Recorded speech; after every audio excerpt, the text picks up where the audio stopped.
Ladies and gentlemen, welcome to the Melges 24 Rocks. We are almost ready to begin with our talk show with a great bunch of Melges 24 sailing rock stars. We still have some minutes to wait. All my guests are almost ready to begin some really nice chat along the story of the Melges 24 class, but we can wait some minutes to build up the audience. We are broadcasting live on the Facebook page of the International Melges 24 Class Association. I'm Mauro Menandri. I'm the press officer of the class, and I have to thanks Pire Salmistu for the great effort, the class manager that she provided to go forward with the organization of this great party. We are almost ready to begin, so guys, still a couple of minutes of waiting time, and we will be again inside of the incredible history of the Melges 24.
Ladies and gentlemen, welcome to another appointment with the International Melges 24 Class Association.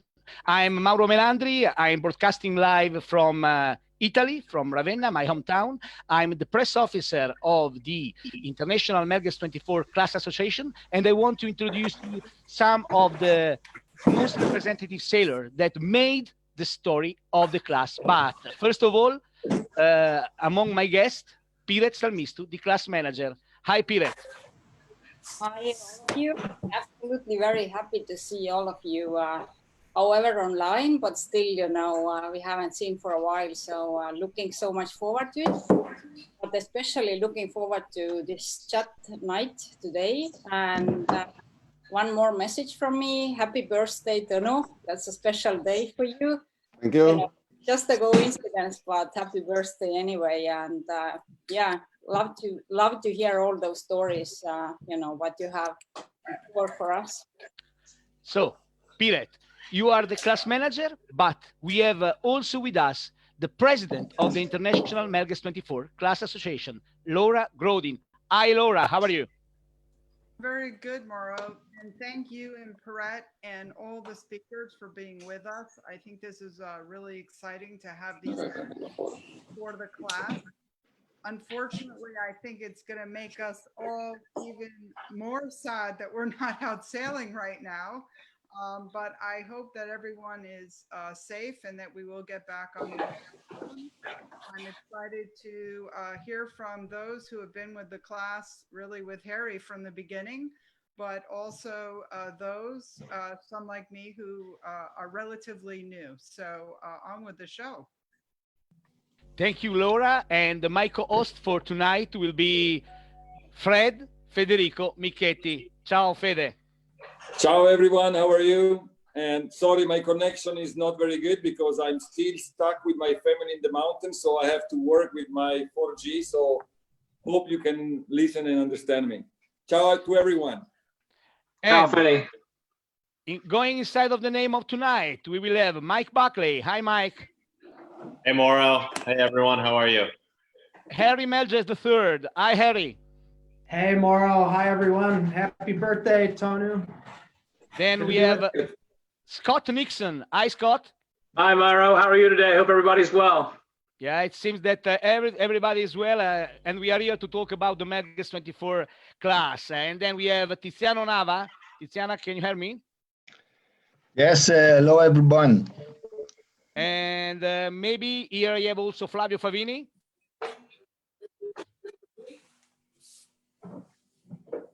It seems that we have still some problem of connection, but Fred, it's time to start with the unbelievable story of the Melges 24 class. So going with some memories, starting from the beginning of your time on the Melges 24, you will be the co-host with me tonight. So feel free to go inside of the chat and to go asking to our guest whatever you want about this incredible One Decide mode. I mean, thank you very much, Mauro. I'm very proud to be here. I'm just sorry that Mike is here with us, but somehow we have to handle that. No, I'm joking. Mike. Thank you for coming. I'm very excited. We just received the news from the Italian Premier that from May 3rd, we will have a sort of more easy lockdown, and hopefully we will be back sailing very soon, at least in Italy. So, Fede, I know that you are a very, very experienced sailor inside of the Melges 24 class. You won, you were for 5 times on the top of the podium of the world. So I think that you have memories that links to you to each one of our guests. So go inside with the first memory, and I think that we have to return to the time of La Rochelle. I mean, yeah, the 24 is my favorite boat, and I have so many great memories into that. And first of all, thank you very much, Harry, to create such an amazing boat, and it's been so fun. Obviously, La Rochelle, has been a very important moment in my life. We went from 2 years with Giorgio Zuccoli and Ale Ali team, and we went to La Rochelle more to enjoy the spirit and have Giorgio sailing for one more regatta in his life, and somehow turn out in a great success, and we won the world. Has been, I think, I mean, for sure, has been the most important moment in my sailing career, and I'm so proud of what we achieved. I still remember that was a very challenging regatta, a lot of boats, a lot of wind, and I remember the last day sailing against Harry and Full Throttle team in an amazing match race with, I don't know, I cannot remember, Harry, how many OCS and how many start we did. The last day was scary, but Ale Ali was there at the last day, third for the first time, because in both 98 and 99, we went on the water the last day against Vince Brun team, losing the world at the last race, and La Rochelle was completely different, and we won. But I still remember a great night, Harry, in the restaurant eating oyster all together, Ale Ali and Full Throttle, and then the day after fighting as hell to win the world. I think that this is the spirit of the Melges 24. Great friend, but at the same time, big fighting in the water. So La Rochelle has been the top. I really like that hat you were wearing, Fetty. Yes, exactly. Yeah, but Mike, Old school. Mike, in these days, where no hiking strap, no hiking pad, nothing. So was for real men, and this is why you show up so later. You know. I feel like you've kind of taken that throughout your whole career, kind of the no hiking, just kind I know. of cruising Exactly. around a little bit, big smile. Yeah, no, these. I mean, I have this picture in my computer, and it's a great memory. By the way, guys, we are showing a great bunch of pictures provided by the International Melges 24 Class Association photographer, Pierrick Content. He was really supporting us, and I have some really good memories coming from him. Something like this one, Fede. Maybe you remember also this picture. I mean, I remember that again. We went to La Rochelle to have a sort of holiday, and the first day was a disaster. I remember, I don't remember exactly the name, but was average of 30, 35, and was like the clear sign that Ale was almost at the end of the story. And then I don't know why, but we were able to, this is a cool picture, Mike, and we were able to somehow did like 5 bullets in a row. And again, the last day was epic, was blowing 25 knots. And I remember that we went to the starting line in like 60 boats, and the last race, we were maybe less than 25 with all the OCS. So it was very challenging. I remember this day like today, really. Fred, there is something that you bring all the time with you, that is remembering you, the incredible moment that you had in La Rochelle. We were talking about that when you won the Melges 20 World in Scarlino a few years ago, and it was really emotional for you. Can you explain something about that? I mean, I was the guy in charge of installing the jib and the jib forestay. At these days that the Cunningham was with a block on the furler, and I remember that I was on the bow getting ready. I put the pin, and then I receive a phone call. Probably was Mike, because he's always calling in the wrong moment. So I remember that I pick up the phone, I start talking, and then we went sailing. And this day was blowing very hard, and somehow during the downwind in these days the jib was totally full downwind. So I remember that ready to drop, and the jib was not opening, and it was a disaster. And I remember that my pocket becomes super heavy, and I remember especially the moment that I put the pin, but I forgot to put the ring in. So I don't know how I jump on the bow. Thanks God the pin was into the drum box, and I don't know how it was possible. I put the pin back, and we were able to unfurl the jib and win the regatta. So this was obviously a great moment, also because I understand how stupid I am, and Harry know how much time I'm spending on the phone over the regatta, and he's always very upset on that. So I don't improve my habits, but I remember that, okay, this was September, and for Christmas, Giorgio called me to his house, and he gave me this ring ding in gold. You're using the computer audio. Saying that, hello? Fred, we had some voice coming from Flavio that is with us, but you have to show again the stuff that you have on your neck. Yeah, I mean, this was a present from Giorgio for Christmas in 2000, yes. And he gave this to me saying that everyone make mistake, but the important thing is to fix it. So it's with me since 2000. So it's very important for me. Very cool. And now we have also with us the former world champion, is two-time world champion of the Melges 24 class, Flavio Favini. Flavio, welcome with us here on the Melges 24 Rock Party. Flavio? I had a little bit of a technical problem, but now I'm Flavio, you look more like Lord Fenner. Maybe it's the light. Huh? Yeah, now it's Like fine. this, eh? No, it's good. Ciao, Flavio. How are you? Good, how are you? Great Very to see good. you guys. Yeah, Great good to see Guys, you.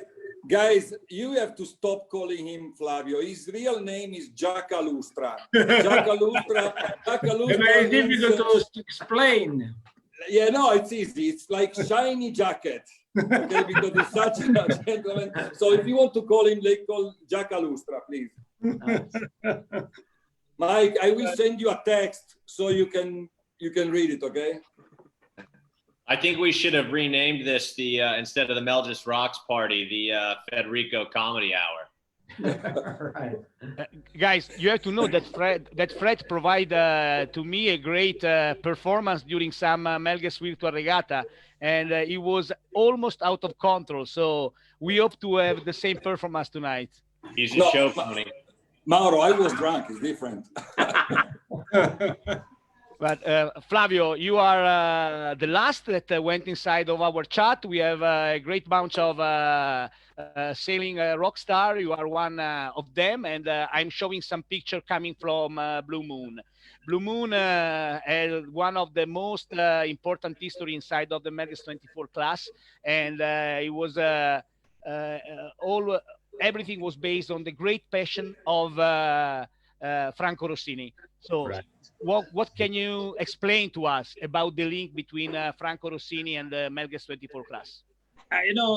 Blue Moon was a very lucky situation for all of us because it was we started with sailing with Franco with other boats. He used to own first Surprise, then UFO, kind of.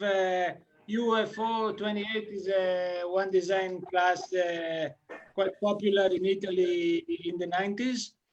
And then we said, why don't we try something more interesting to do some international competition?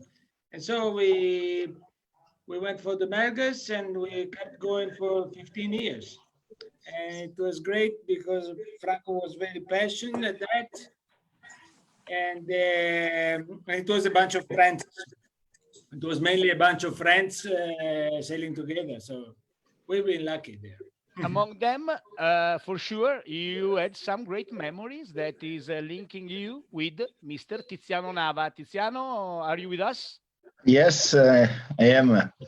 You are also in the picture, right? As you can see. Unfortunately, you showed me the first picture of Blue Moon in San Francisco 2013 when we lost the championship because our tactician on the stern sit on the stern with the leg outside. And for this reason, we have a penalty, and in this run we have to do the 360. So we lost the championship for 1 point on the foot spotter. Come on, Tiziano, don't be polemic. Come on, you have to go ahead. I can't remember. Unfortunately, but I think that Brian Portland win the championship with a very good week. So I'm not polemic. Unfortunately, the first picture is in San Francisco. But as you know, guys, it is impossible to talk about the Melges 24 if we have no Melges guys, and so they are really well represented here with us tonight because we have Harry Melges III. Harry, hi, and what can you tell to us about the born of the Melges 24 and the first regatta that you made on board of the Melges 24? Hey, Mauro. Well, the first regatta was probably back in 1993. I think it was out in Annapolis. And there's a pretty good story from that regatta. I'm not sure if I should tell it or not, but it was a very cold, rainy, wet regatta. And, it was a pretty decent fleet. First regatta ever, I think. Maybe it was even a national championship. And yeah, from there, the class kind of took off in a pretty fast way.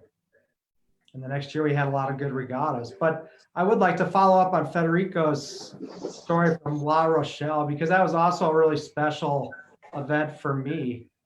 And I was sailing with the Full Throttle guys with John and Brian Porter and Andy Burdick. And, you know, with those guys, the biggest priority is where you're going to have dinner every night. So it's pretty key to find a really good restaurant.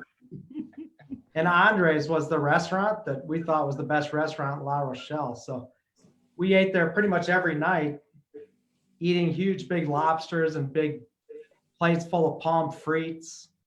And we became really good friends with Andre, and he started to come out and watch racing during the day. And he had this beautiful old wood launch that he would come out with a couple of his employees and champagne and all this great food, and kind of flaunt it in front of us between races. And it made us want to just go back more every night. So the one team that we saw there almost every night was Giorgio and Federico's team. And, you know, we would pass drinks back and forth, and we had a lot of fun there. Brett, I don't know if you have that picture that you can put up. Yeah, I'm looking on that. Not that one. Harry, if you have to choose one reason that made the Melges 24 so great, so unique in the history of sailing. Well, I mean, the boat itself is just such a fun boat to sail. I think it really set itself up ahead of so many other boats in terms of the design and the performance. You know, it's pretty much ahead of its time. And when you look at all the boats and the way they sail these days, you know, it's how the Melges 24 started out. Now you look at boats even up through maxi boats that are pretty much sailing the same way downwind. You know, it's so much fun to sail that way. And all the great people that have been in the class through the years. It's really a special class with a lot of special people. How it happens that Fred Michetti became Fred Michetti for Melges Performance Sailboat? Say that again, Mauro? How it happens, Harry, that Fred Michetti went inside of the Melges Performance Sailboat business and inside of the Melges family? Well, we became really good friends after La Rochelle. Like Fred said, we had that great battle on the water. I just remember the day before the last day, it was pretty light wind, looking over at Giorgio going upwind with his legs crossed, like it was just another day out on the water. But, you know, he was so relaxed and so confident. It was just so cool to watch him.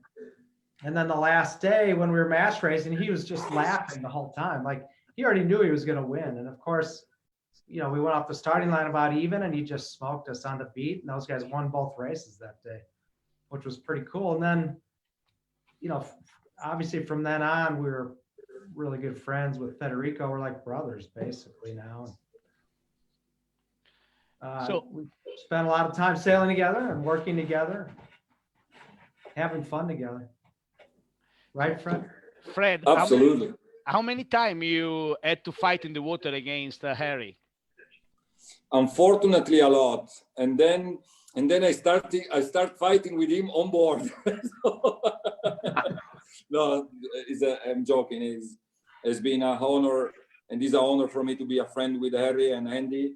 And I still watch the picture behind Harry and Zenda. The house of Zenda is a unique, special place where I really hope that every Melges sailor can be there one day, because it's special. It's so full of history of sailing, and Melges is the best. So it's been fun. But I mean, Harry is an amazing talent, and the skill of him sailing downwind.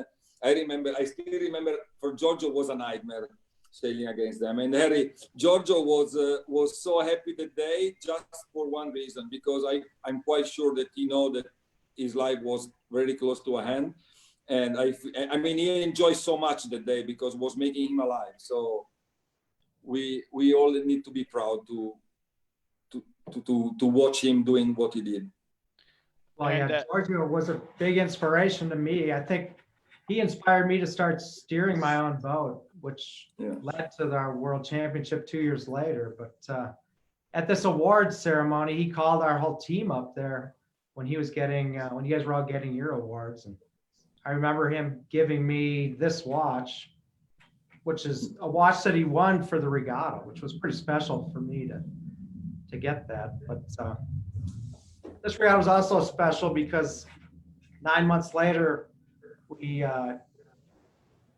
or my wife gave birth to our son. So we had a lot of fun at that regatta. And here we have the picture of the prize giving. Fred, you are not so different today from the moment of this prize giving. Eh? It seems that you No, have I'm- more hair now, Fred. My hair a little longer and I have many more headaches. So I wish to be back in these days. Zingara, Lucky Dog, Quantum Racing, Rosebud, and Satisfaction. And we are talking about the sailing career in the Melges 24 class of Scott Nixon. So, Scott, some memory from you regarding your duty in the Melges 24 class. Yeah, it was funny when Harry just showed that picture of, I think it was the first regatta in the U.S. was here in Annapolis, and it was cold, kind of rainy, maybe even snowy regatta, and I think I was sailing with Mark Reynolds, and he was from San Diego, and I remember sailing upwind, and it was sleeting, and I looked down, and he has no shoes, no socks on, so it was definitely a cast of characters. But you know, growing up on the East Coast here, a lot of guys sailed J boats and looking around, and when I first saw the Melges 24 ripping downwind, doing 20 knots, I was like, I knew that that was the boat to get in, and following Harry and John Kostecki, Chris Larson, Terry Hutchison, all the guys that came to the class, Federico, really fun to follow in their footsteps. I mean, amazing people. Looking in your sailing career, it seems that you are sailing inside of the class, starting from really far away, but you had first success in the class, if I'm not wrong, in 2008 in Annapolis, in the North American Championship sailing on Rosebud Quantum Racing, USA 751. And so go inside with some memory of this success. Yeah, 2008 was, I think, the North Americans, again, here in Annapolis, and that was the year before the 2009 Worlds to be held here. And Terry and I somehow scraped the money together and sent it off to Harry and bought our first boat. But yeah, we bought 751 brand new, and it was a really special time for me. Developed some great bonds and friends. We had Brian Janey on the bow, George Pete Trimmin, and Amy Ironmonger as our floater, and it was really fun. I mean, I think we all took a beating, learned a lot from Terry. He got to drive all the big events, and then when he was off doing cup races, I got to drive the boat and all the U.S. stuff. So a lot of fun, good regatta. Back in the day there, it was when all the sailmakers were in the class, all the top pros. I think we had probably 20 awesome boats that could have won that regatta in Annapolis, and we ended up having a good last day and ended up winning it, but it was fun, a lot of fun. There is some link between your story and the story of Mike Buckley, because you were sailing on Lucky Dog, and also Mike Buckley was on was on Lucky Dog, and also on Monsoon. But now Mike is also inside of the America's Cup. But Mike, you went 3 times on the podium of the Worlds. And what about your story inside of the Melges 24 class?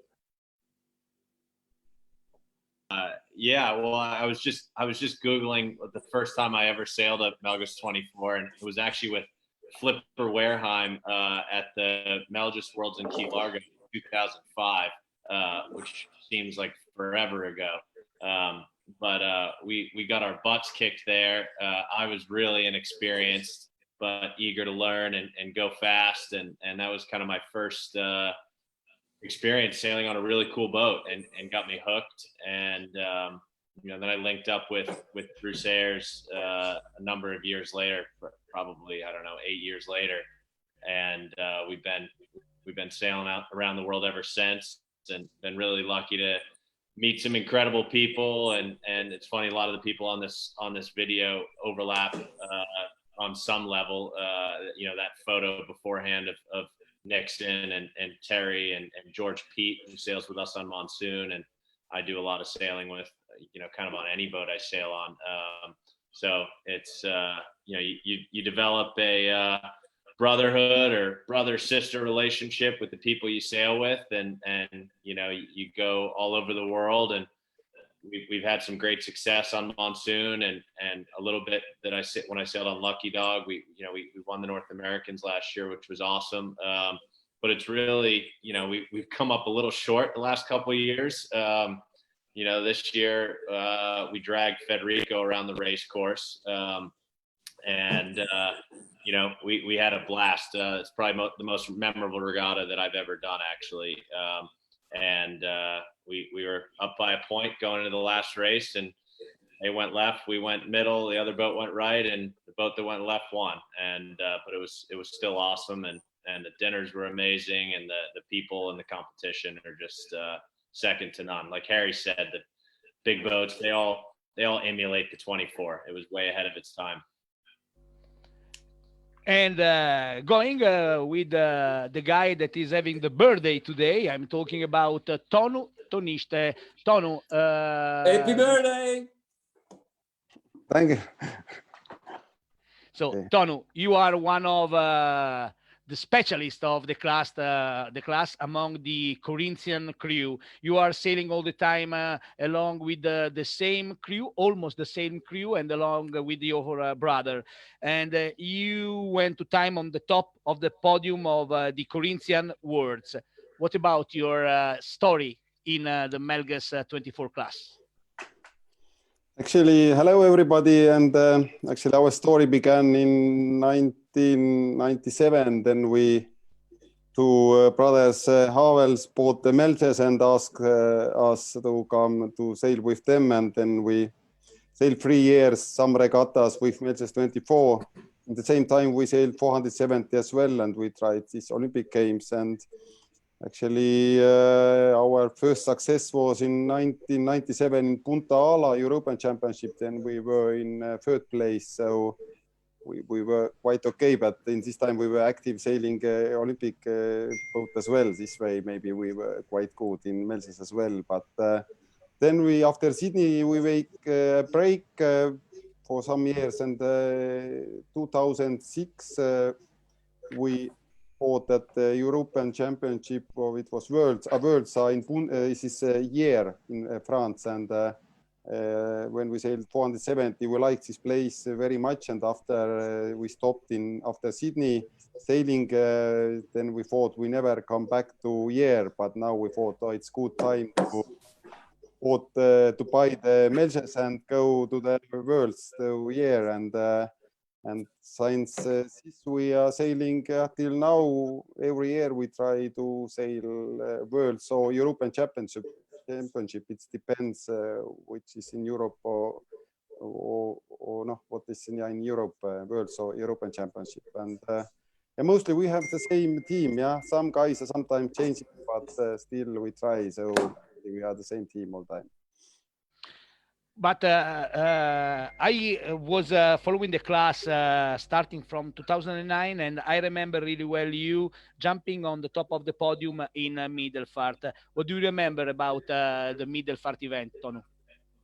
I remember it was a good success, and 6th place altogether. We were very happy. It was our best place in Worlds, and of course when we won the Corinthian Championship as well. But the last day was still no wind, and it was we were waiting on the harbor, and of course we had a bit of nervous because on the one side you want to sail the last race, but on the other hand when you are leading you are a little bit afraid. But yes, it was, I remember, no race the last day, I remember. So but it seems to me that here on the podium we are missing some blonde girl coming also from Estonia, Piret Salmistu. As you know, Piret is all the time really focused on your sailing race, Tonu, and he's also asking all the time for some really good picture about Lenny. So, Yes, Piret, yes.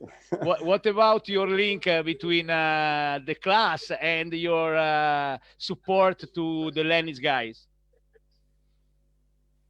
Sure. Obviously, I'm supporting our guys, but I just love the class because I think my story started with the class here in Estonia, like 2006, when first actually Tõnu and the Melges guys just invited me to help with some organization of the local regatta, and so it just started.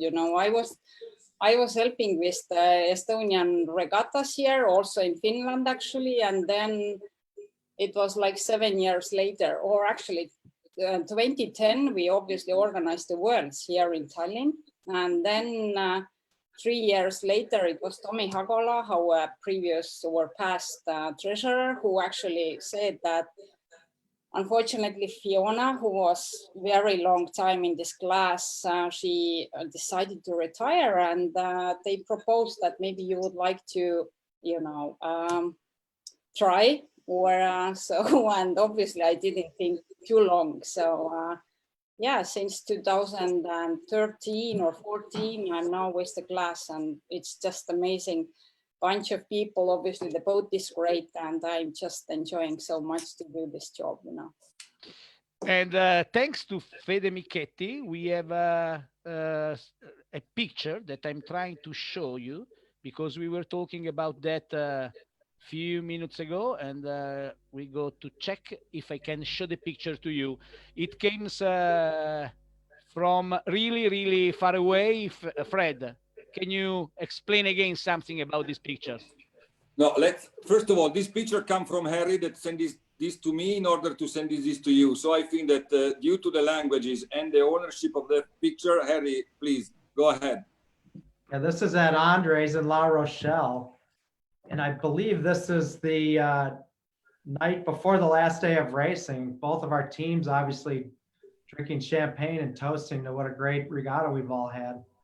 You can see Buddy hiding behind the tree there. And my mom is there as well. So. And also Andy Burdick is there. I would say 20 pounds lighter than today. Yeah, exactly. Yeah, we just, a lot of fun times together through the years. And that's what the class is all about, right? Exactly. I think that is, one design sailing is the best, but the Melges 24 is the best. But what I think that is very, very cool is the spirit of the Melges 24 class. I mean, the people that are sailing, the people that are loving the boats. I mean, stay all together is something unique. I was with Mike and Monsoon in Villa Simius. It was like a while that I was not sailing in the Melges 24 class, and I've been shocked on how cool is the class every day. And I think that this is also thanks to Piret and his smile and how nice she is with everyone. So the Melges 24 is the best. That's it.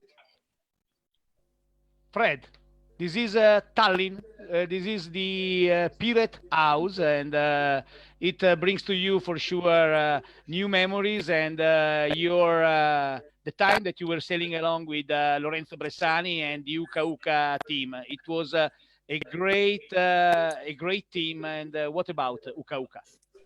I mean, let's switch in another matter later, okay? I just want to explain this. The coolest part of this championship was basically the most important event for our team, and was the relationship between Jonathan and Rufo. Rufo at this time was not speaking very well. Tallinn was very tricky, and guys, was so fun to listen these two guys working together, basically with no way to discuss together or to talk together, and it was like delirious.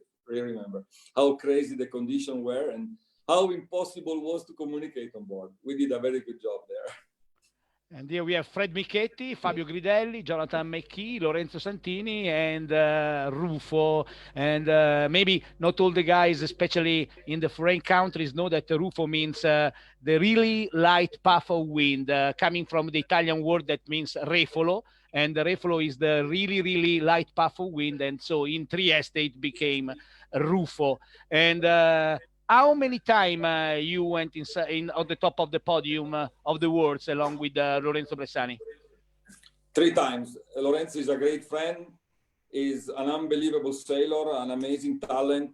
I still remember the sound of all the cleats working on the same time, hiking for him. I mean, it was like click, clack, click, clack. I mean, it was impossible to manage that, how the guy was able to do all these adjustments in a second. So Rufo, I hope that you are there, and he's a great friend and an amazing sailor. And it was a great battle with the Blue Moon for many years. Was very something unique. Going to Blue Moon had on board, as we have discovered before, Franco Rossini, and Franco Rossini was pushing a lot while he was doing hiking, Flavio. Yes, definitely. Franco is so passionate, and he really, when he came sailing, he was really pushing, like you can imagine. Plus, he was also the heaviest guy on board, so he was the most important one. But when he had enough of hiking, he jumped off the boat instead of staying on board and not hiking enough. He preferred to buy himself a power boat and become go in the coaching staff. Flavio, you are one of the most experienced Italians. Please, Giacca Lustra. Come on. Giacca Lustra, you are one of the most experienced Italian handsmen. You went inside of the America's Cup, and you spent a lot of years sailing in the Melges 24 class with one of the top team, as we have explained. The name was Blue Moon. But you won the world for the first time in 2001. Then in 2014. So it means that the level of the class was really, really high. What about your the most important battle that you had on the race courses? If you have to choose one of your most impressive opponent. Well, first of all, if we won the first one in 2001 and the second one in 2014, it means we lost a lot.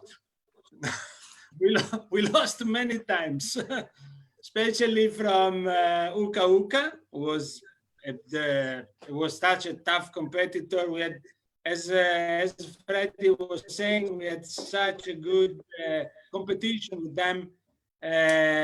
Unfortunately, they kept beating us at the words, but sometimes we made to go close. And the other big competitor is here. Is Ari. We had a great, very good competition with Ari so many times. All the times that he tried stealing the boat, he came immediately, went up to the top of the fleet. So it was such a good competition with Ari, and honor to sail against him. A few days ago, as you probably know, Flavio, I was in touch with Franco, and he told me that he feels himself really, really linked still today with the Melges 24 class. And you had you had relation with really important owners in your sailing history, and what do you think about the idea to have again Franco in the Melges 24 class just as owner on board the rib, maybe with Tiziano Nava doing coaching? I will ask if they have a place on the rib for me as well. But it's you know, Franco, as you said before, is passionate. So great if he decides, maybe one day he can decide to go back to sailing, and that will be great. I mean, I've sailed with a lot of owners, as you say, and the main thing I found out of these people is passion. Actually, to be honest, more in the past than now, because now with the owner driver is a little different, because basically I think that we created some monsters. But this kind of owners, they're really sportsmen. But Flavio, looking at this picture, it seems that you were sailing solo in the Melges 24. That's right. There was But- no one around. I don't know why we are here. I think that this was a Neostat. No, actually, this is the Key Largo 25. 2005. Yeah. No, You can see the name of the I'm picture. talking about the picture before. The picture before was 100% Neostat. Neustadt. Ah, yeah. That was a windy one. Really windy, it seems. Yeah. Harry, talking about the numbers of the Melges 24 class, how many boat Melges performance sailboat sold in the history of the class? 865 boats have been built. And as I know, still today you are building new boats. We're building, I think we maybe built a half a dozen boats this year. Right now, things are kind of quiet, obviously, but hopefully when things open back up, the class will be on fire again and people will be excited to go sail and race again. Hopefully. It's still the modern, coolest boat out there. No way. Look at this picture. Fred, it's time Yes. to you to make some question to our guest because for sure you can go inside on some really, really nice memory talking about some particular moment of some sailing race. So up to you. First of all, I would like to ask Mike to stop sending crazy picture of me and blackmailing me to share this with everyone. So Mike, please stop. You can forward it to me if you want. Mike, don't do it. Check your email, Mauro. Yeah, you can send it to me to info@Zerogradinord. Mauro, remember that you still have to come to our regatta this summer if we are going to do some regatta. So up to you, okay? No, I remember that you are my boss, so I will Yeah. pay some great attention to it. No, I'm not. No, I mean, my question is to Harry. Obviously, you were a young kid when Buddy built and create the concept of the 24 that is still again a very modern, cool boat. So what was behind that at this day? Actually, it was my brother Hans who came up with the concept.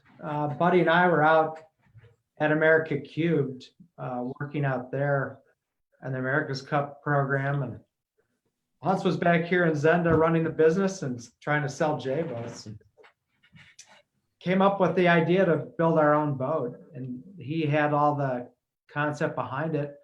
Buddy and I happen to be with Reichel Pugh almost every day because they designed the American Cube boats. And we started talking to those guys about it and what we wanted to do. And they were excited about it. So they started, drawing boats. And we kept refining until what we have today is the Melges 24. I mean, guys, we all have great memory on this boat, and I mean, it's so actual, it's so fun that if you think how old is now, is like 25 years old now. In 1992. How old is the Melges 24 now? It's almost 28 years. Yeah. I mean, if you think how modern the boat is today, compare other, I mean, again, I don't want to talk about others, and One Design Racing is the best again, but if you think how ahead was this design and this concept, it is amazing. I mean, Flavio, I'm sure that you can say something about the feeling of driving a Melges 24 downwind in 25 knots. I still remember in Scarlino. You remember one of the regatta? It was like 2008, the Scarlino event. How windy was the last Sunday, and you smashed the fleet. You remember that? Yeah, absolutely. I fully agree.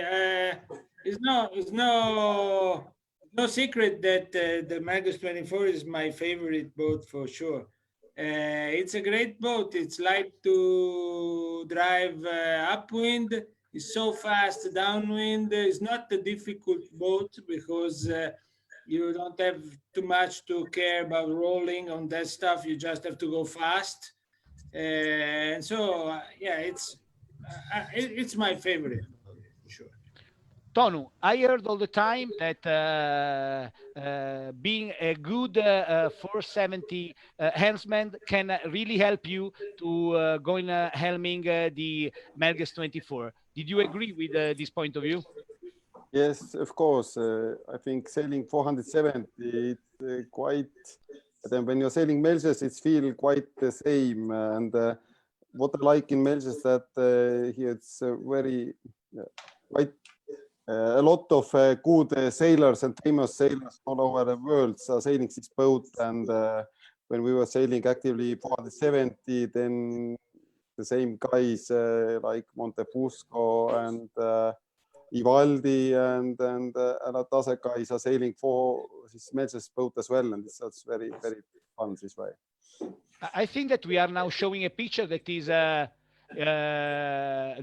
regarding one of your birthday along with your brother. So I think that it happens in Luano in Italy. It was I think 5 years ago maybe or something like that.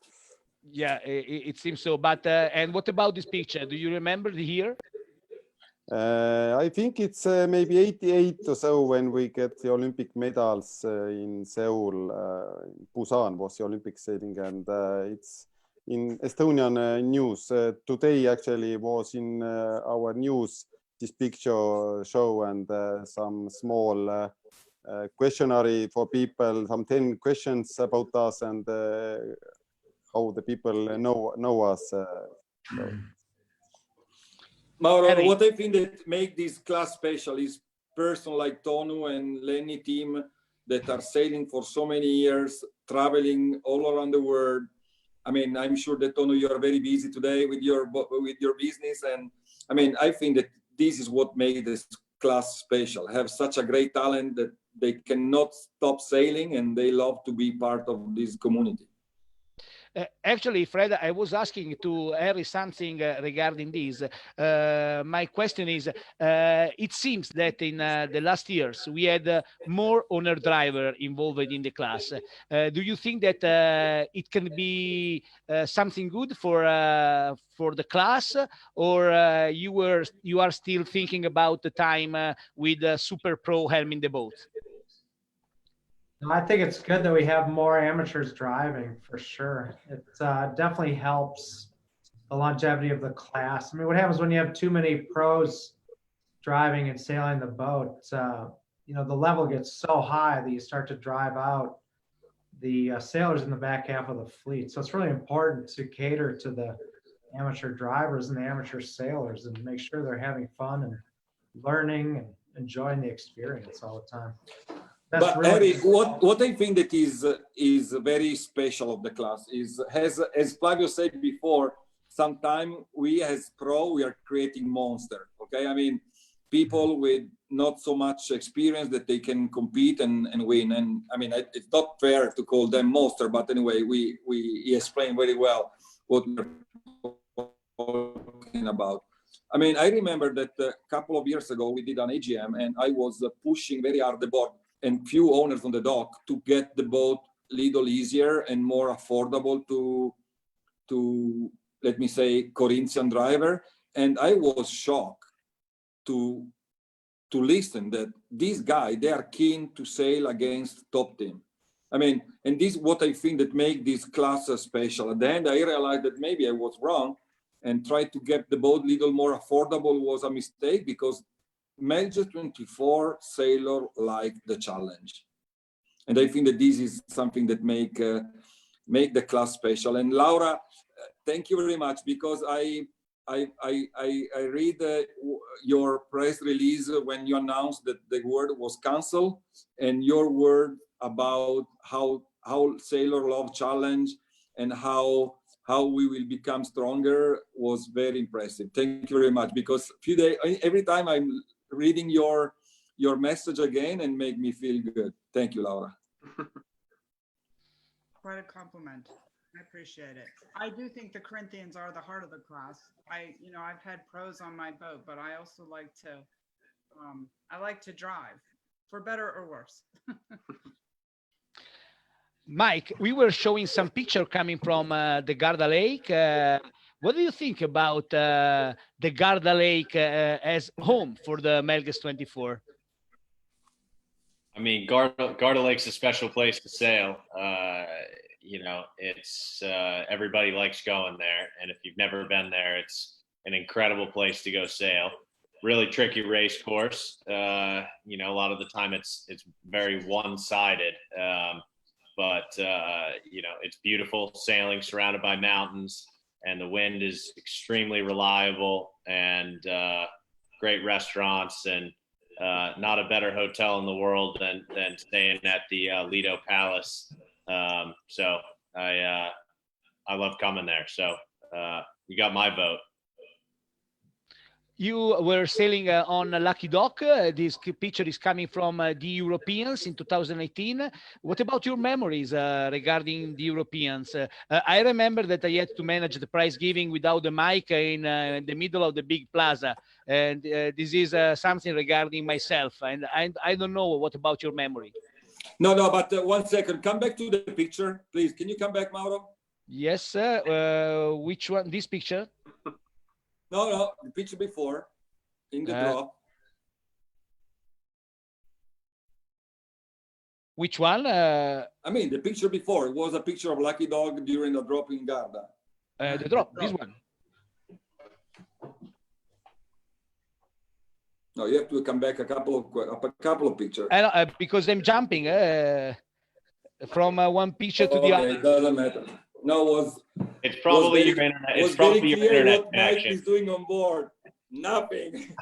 Hey, look that. Everyone busy except him. Look, Mike, can you please explain us what were you thinking there? Come on, look. Are you looking at Pete?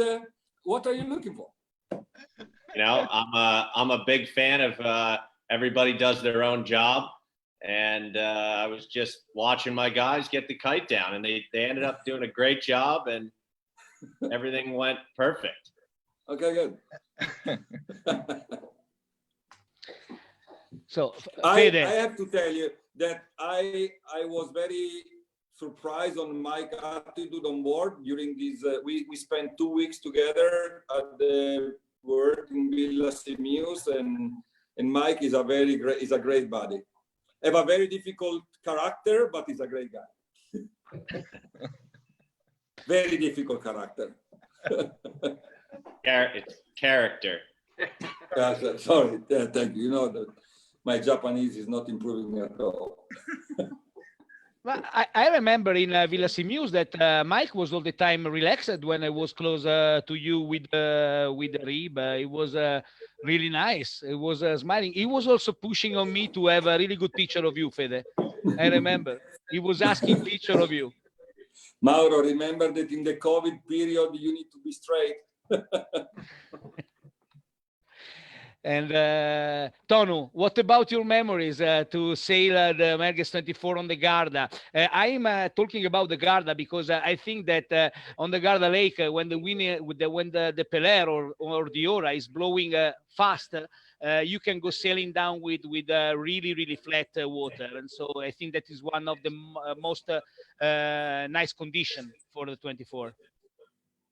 Yes, before the Melges sailing, we were sailing 472 times in Garda, and we won all these 2 regattas. This way, we always are very exciting when we come with Melges to sail. But yeah, in the Melges we have different distance in different places, and okay, some rules, but quite often the rules are not sure rules. And but in last years, we are learning better and better to sail in Garda, and we are quite happy.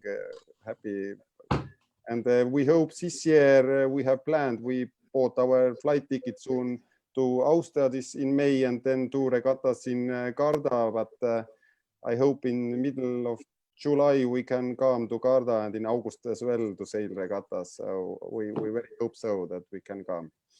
As we know, Estonia is not such a big country as a square meter, but you had and you still have some really good Melges 24 fleet. We are not just talking about Lenny, but we have other owners. So can you explain something more about the Melges 24 fleet in Estonia? Yes, we have. So we had the 5 boats, and now we have 3 or 4 boats. It's a little bit depends, but and good sailor boat. We have some connection problem with Tonu. Laser. Okay. Then he sailed with Laser. We sailed together with 470 boat quite a long time, and he's very good sailing, good concurrent for us. And then we have offshore racing is very popular in Estonia, and we have guys from offshore racing. They have medals from Worlds and European Championships, and they are sailing as well this Melges boat. So and with Finnish team, we had quite good connection and regattas in Finland, in Estonia, and I hope it's come back a little bit. It's quite quiet in Finland now, but I hope they began sail more actively. And but we like to travel, and some Estonians always like come to some regattas, to Europeans or Worlds, and so this year as well. I hope it happens. Scott. Mauro, just yes, a second. I think because we missed the part of the Tõnu's sentence, he was talking about Peter Sarashkin from Suktu boat. So I was just adding this because I think we lost that part of his sentence. I was listening not so well, actually. Thank you, Piret. Piret, talking about the Estonian class, they are also great with the graphic solution on the boat, because I remember some incredible shirts from the guys of Zuksu and Yes Sir No Sir, and also from Tonu, that is sailing all the time with the national flag on the kite. I think that it could be a great idea to push on the owner to have some special kite like the one of Tonu. What do you think about that, Piret? Yeah, about the guides, as to our photographer Pierre Riccon team, he's always saying that, the white guides shall be not allowed, because it's much better to have, some colored kites, because especially like this Lenni kite, it is so well recognizable, and all the rest which are colored are also better to understand which boat it is. And if you are just white kite, I totally agree that these kind of kites are very funny and easy to follow.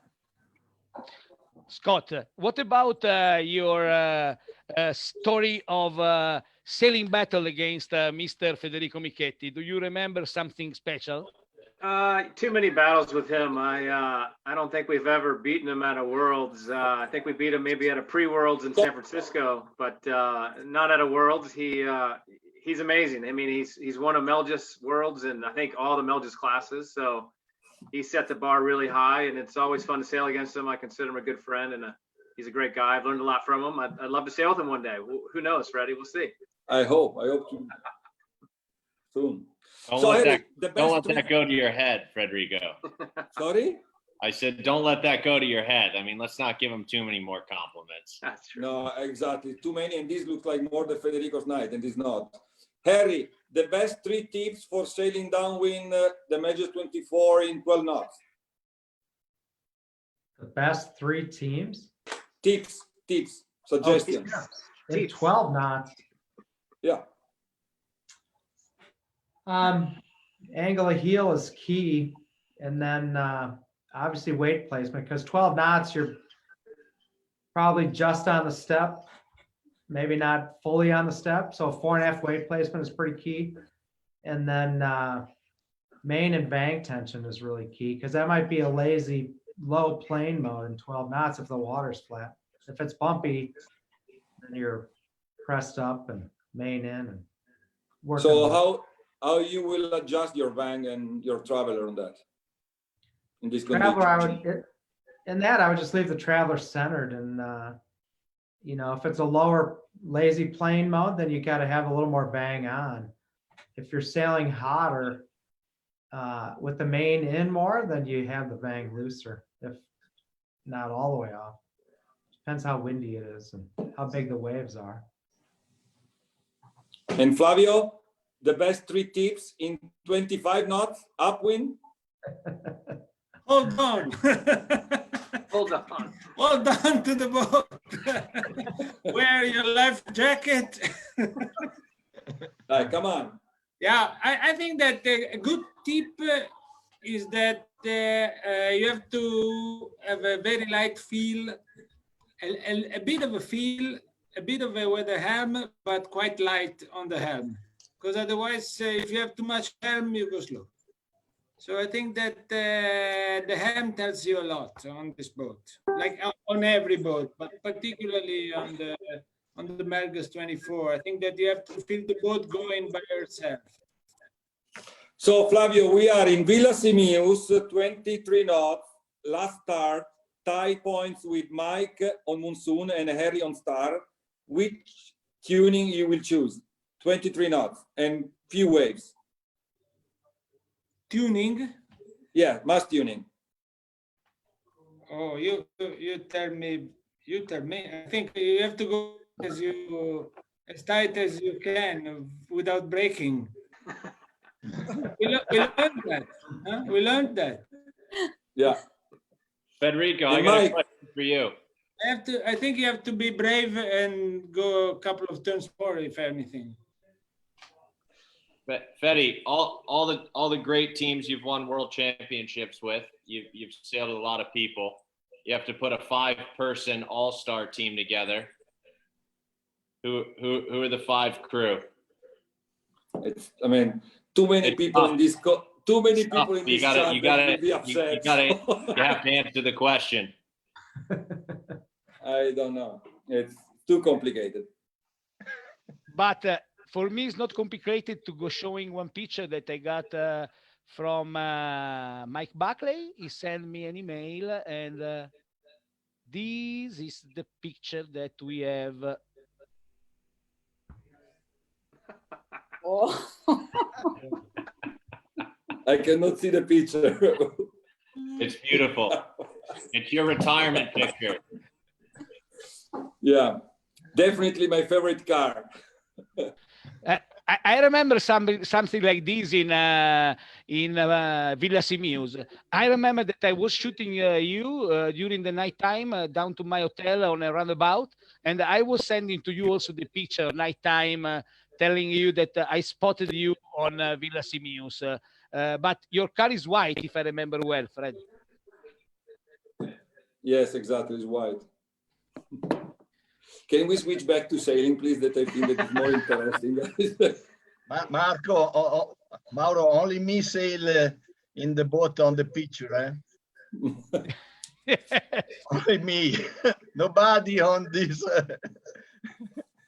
So Tiziano, going back in the question that I made to Flavio, you sail a lot as a tactician in the Melges 24, and then I remember the last few seasons as a coach of Flavio on Monsoon, Blue Moon. What is the biggest difference between a very well-tuned team sailing upwind in big breeze? What are the biggest difference? For sure, I think that we use a vang on the strong wind in upwind, and I think that it's very important to, how Flavio said, to have a very light helm, and I think the jib lead with the leech very open, but depend of the waves. But we use a lot of vang.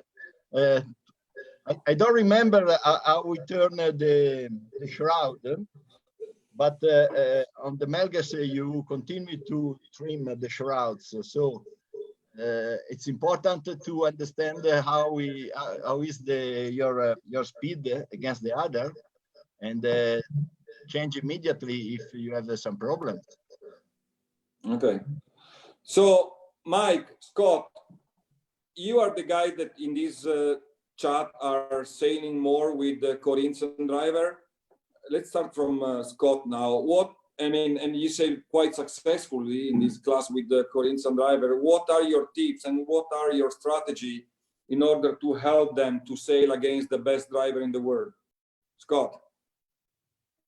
Well, thanks, Fede. It's really fun to sail with the amateurs and Corinthian helmsmen, and that's kind of mostly what I do. But you know, the key really to compete against, you know, the good guys, the Flavios, the Harrys of the world is just time on the water. So, you know, whatever you can do to spend time getting on the water and practicing really pays off. And these guys are busy running companies and working all over the place. So anytime you can get them on the water, it really pays off at the event. So they have a little more preparation. So just time on the water is really key. It's fun to see these guys who do put in the work, you know, pay off and win events. Really fun.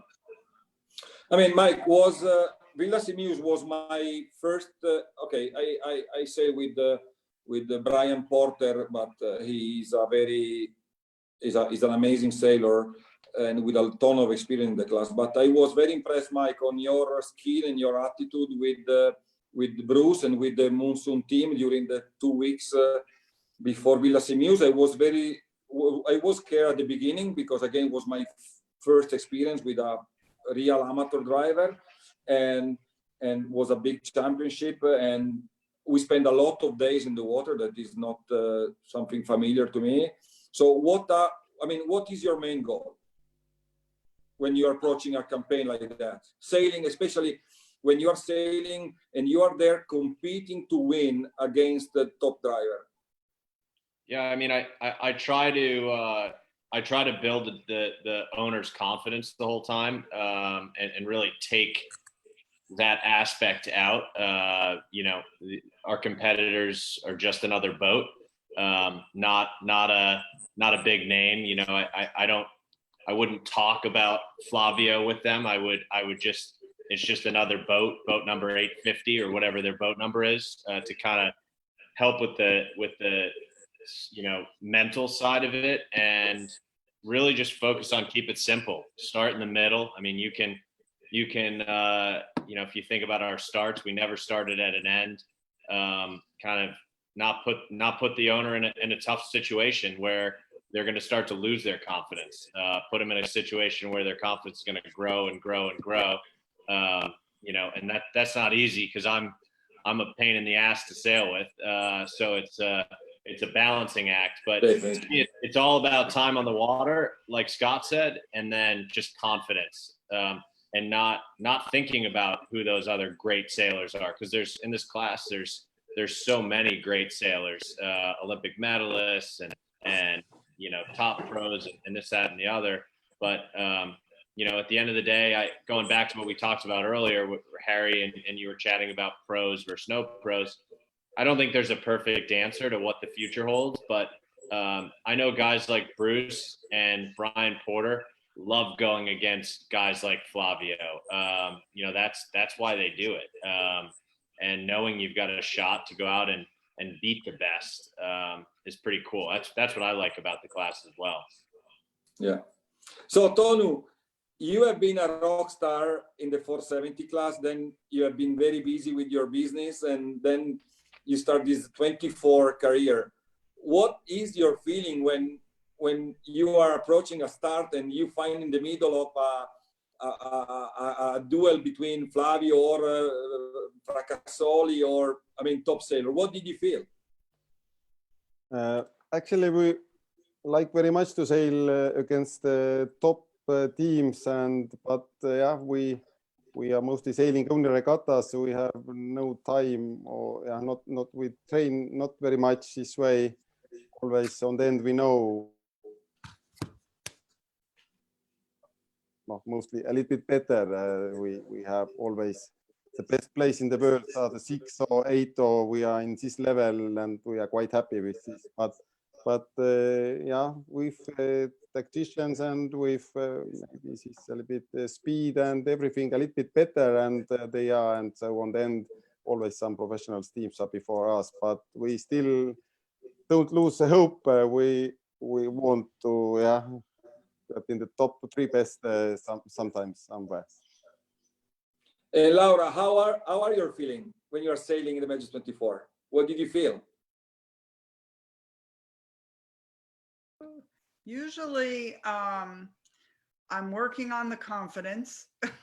That is definitely both of those comments about confidence and time in the water are certainly there. I do have to admit that when we're starting, if I see, oh, I don't know, someone like Monsoon coming near me to Lourdes, I'm not really very happy about that. So, you know, I think all the comments are great. And I really think that we need everybody, the pros and the Corinthians, to make the class be successful. I was, again, as I say, I've been out of the class for a couple of years, and I was very impressed on the great feeling in Villa Simils. It was amazing. It was a lot of fun. We had a great time. I mean, and we had wind from every different direction and different sea states. So, you know, you learn one thing one day and we're unable to apply it the next day. So it's perfect, you know? Yeah. It's very much more interesting. How hard is for a Corinthian to drive a boat, organize the team, and following all the organization aspect? Because I mean, what I'm very proud is about the Melges 24 class on how passionate all these members are and how great your work is to get everything rolling. So it must be hard. For us, it's a team effort. My husband handles all the logistics for the boat. Our bow guy, who's a Corinthian, is very meticulous and loves to, you know, go through and check that every little thing is just the way it should be. So, you know, I couldn't do it without the group and the team that we have and everybody kind of pitching in and helping out. And I think it's that way for a lot of the other Corinthian teams as well. And you build really strong friendships. Mauro, are you there or? Yes, I was trying. I was taking my time trying to invite in the conversation also Pierre Conten, that is following us during our live. So he was handling the situation really, really well, and I was trying to have also Pierre with us. And Flavio, going inside of the 2001 Worlds, what do you remember about the 2001? Very good memory, because for us that was such a good week. We honestly were not expecting to win the regatta, but say we would have been very happy with the top something position. Instead, we found ourselves very fast. Actually, Harry gave us a very good boat there. I remember jumping on the boat and feeling unexpectedly fast compared to the others. And plus Tiziano sent me always in the right place. And that was a very good, it's our sport. I mean, sometimes you have the good week and everything comes easier. Maybe the next week is not the same, but that was actually a very good fleet, because Key West, a beautiful place. We really miss it now. And such a good week. It was an amazing week. That was a very good week. One of my best, for sure, one of the best of my career. Wait a minute, because Fred is trying to fall down from the chair, and he was covering you with the noise, but at the end we have understand almost everything about your explanation. And I'm looking inside of the crew list, and I'm looking at the name of Serena Cima that was sailing with you, and today she's the wife of Daniele Cassinari, the CEO of North Sails in Italy. So it was time ago, 19 years. Time runs fast, yes. We had a very good group.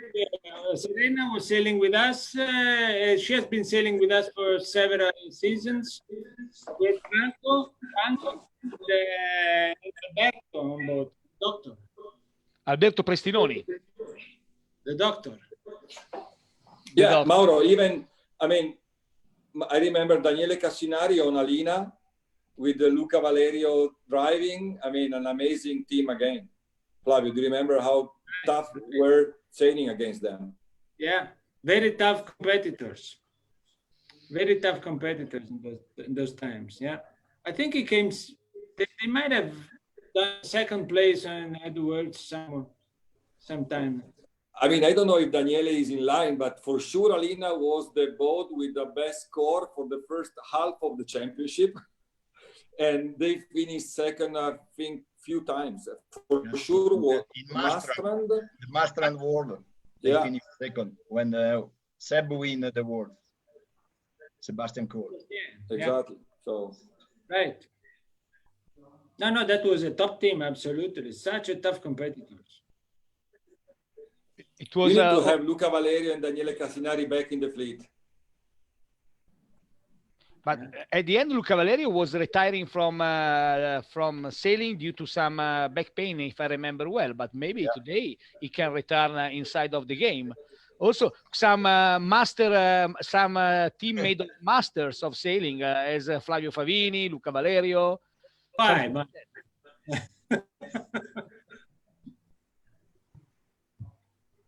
So, Fred, what about the future of the class? What do you think that it will happen in the Melges 24 class in the upcoming years?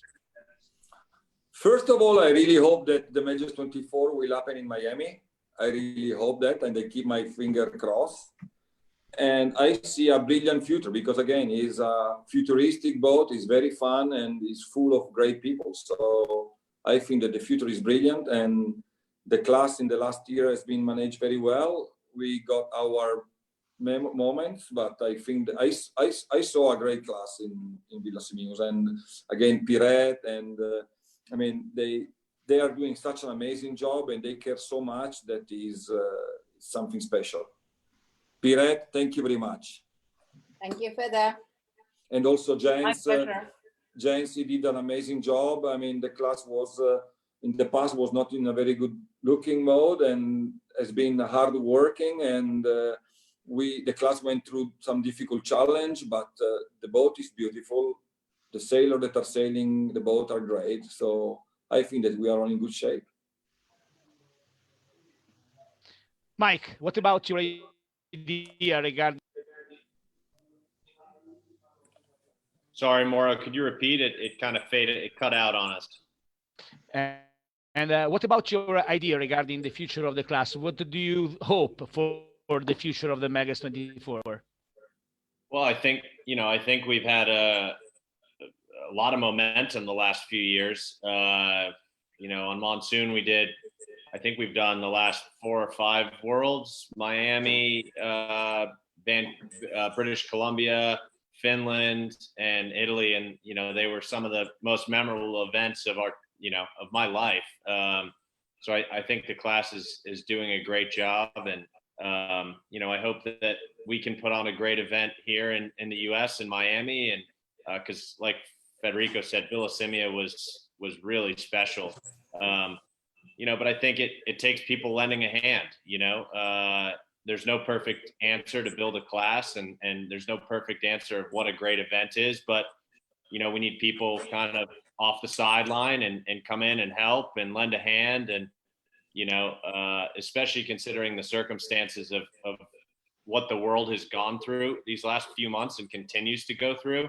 I hope that Miami will be an event that everybody comes to, and I know we're all sick of being inside, and there's been a lot of sadness in the world, and hopefully we can use our sport to come together and have a hell of an event in Miami. I know the Europeans love coming to Miami, but yeah. But for sure, it could be the rebirth of sailing under the new rules that we will have for due to the COVID emergency. Tonu, I am almost sure that you will continue your commitment inside of the class. Sure. But still, for everybody, it's quite difficult times. You know what's happened in the future and how the competitions are coming. Maybe in some countries finished with this virus, when the other country is not finished. And then when somebody said that we have problem, then this country go to the regatta because we are afraid. And but I hope still that it's in summer it's finished and it's finished at all, and then normal life comes back. But a little bit I am afraid. Yeah, but Tonu, look at Mike. I mean, I think that Mike is a great example. He just got the COVID. I'm in touch with him since a little while, and he got the COVID, he got the virus, and has been 2 hard weeks, but now he's look good. I mean, look good is a big word for It's him, better but than before, yeah. But Mike, can you say something to that? I mean, well, yeah. So I have been really sick, and my family got it as well. My wife and our newborn. Thank God they only got it very mildly. You know, and you know, also I don't know if you've read the news about Richard Reed. You know, he went through a hell of a battle, worse than myself. Yeah, I mean, I think that again, there's no right answer, Federico. There's, you know, we're in uncharted territory. But you know, it is what it is. I mean, we can stay inside for the rest of our lives, or we can get back to doing what we love. And there'll probably have to be some changes made, and some, you know, the way we travel will probably be a little bit different. But it's just like updating your tuning guide, you know, or updating your tactical plan. We're gonna have to figure it out, because that's really the only option. Yeah, thank you, Mike. Harry, I was asking about the future of the class, but for you, I have another question. And what do you think that Melges Performance Sailboat can do to support all the time the activity of the class, and to be the Melges 24 as much new as you can? Yeah, I mean, I think the big thing is to always support the regattas with personnel and a service vehicle wherever possible. I do think it'll be good to get another builder in Europe sooner than later to help freshen up the European fleet, so to speak. I think that will be good, and we'll get some used boats out there and available for more people to buy and come into the class as well. So we just need to keep promoting and keep all the sailors promoting and talking it up with their friends and having fun with it. What do you think about the class organization? How it works? Are you satisfied about the instrument that the class has to bring forward the job? And so what about your feeling? Yeah, I think the class has been very well run through the years, and the structure seems to be very good and functioning properly, and Perette's doing a great job, so we're happy. I can definitely, guys, add that we have a great executive committee and also technical committee, and obviously our media team. So I think this is a team effort from everybody. And I think now we just announced that we have a new technical committee chair, Mike Kozar from Canada, and we have a new measurer, Branko Parunov from Slovenia, and they are all very active in the class. They have been in the class, they are still, and I think it's a great effort from them and from the executives as well. So especially now, when we can't be together, we have so many meetings, you know, lately, that it makes also my work easier in a way. So it's you know, there are good and bads, you know, in every situation, but I think that we are doing a good job, I think. Spirit, we were talking about the idea to have the Worlds in Miami, and we had some statement from Laura a few times ago. All the people are really focusing on the idea to go sailing in Miami, but one of the main event that is planned to have before Miami, it could be the European in Slovenia, in Portorož, the home of Branko Parunov. Can you explain something to us about the state of the art that we have right now regarding the idea to have the event in the upcoming October or September? Yeah, Laura can do that as well, because already this week we have had 2 meetings regarding the Europeans and other things as well. So just on Monday we had the meeting with the Europeans organizers, Branko and the others, and also with our executives. And obviously this is not really in our hands, because we are depending on the situations what countries and the governments are deciding. So traveling might be really challenged this summer. Obviously, we are very hopeful that in September we can have the Europeans in Slovenia. At the same time, we can't imagine or predict how many boats we can get there. At the same time, hearing Tõnu speaking that they are very anxious to go to Riva, obviously we all are. So we are hopeful for Slovenia. However, nothing is sure. Nothing is certain, but for Miami, yeah, hard to tell. We all have the fingers crossed, you know, for to get back to sailing, and yeah. Pire, we don't care. Dream is for free. Dream is for free. Let's keep dreaming, and who care what the future will bring. I do agree, Feda, for sure. We are all dreaming, and yeah, we just can't wait to be together and on the water again. So obviously we are waiting for that. And I'm sure that no one will be upset if there is a last minute cancellation. We all know what we are going through, but again, I think that dreaming to be able to sail our lovely Melges 24 in Miami, it's a dream that maybe come true, who know, but I think it is a great energy to go through this. I mean, Laura say, our boats are there, sailing will be there. I mean, we are missing a little bit, but we are not missing the end, you know? Yeah, I do agree. Flavio, if we have to wait some more time to go sailing in the Europeans or in the world, you can have time to organize yourself to build up a new team, maybe along with Tiziano. Be a dream. That would be awesome. I can't wait for that. But we have to talk to Franco tomorrow morning. I think he should be listening this. Thanks for saying that. Maybe we'll have a chat with Franco. But don't forget to give a phone call also to Fede Valenti. Absolutely. We go nowhere without him. And we have some problem for waiting now. Guys, I remember the first time that I was traveling the world to follow one Melges 24 World. I was with both of you in Annapolis, and I remember some incredible weigh-in before the beginning of the event. With the crew was made by Flavio, Sebastian Coll, Fede Valenti, Stefano Rizzi, and Il Capitano, and Ciccio Celon. And you success inside of the weigh-in, but it was really, really hard. All the time it was a battle. It's always been a nightmare. As Harry say many times, no more weigh-in. So, guys. It's a good idea. So, guys, this is, I think, the end of our chat regarding the history of the Melges 24.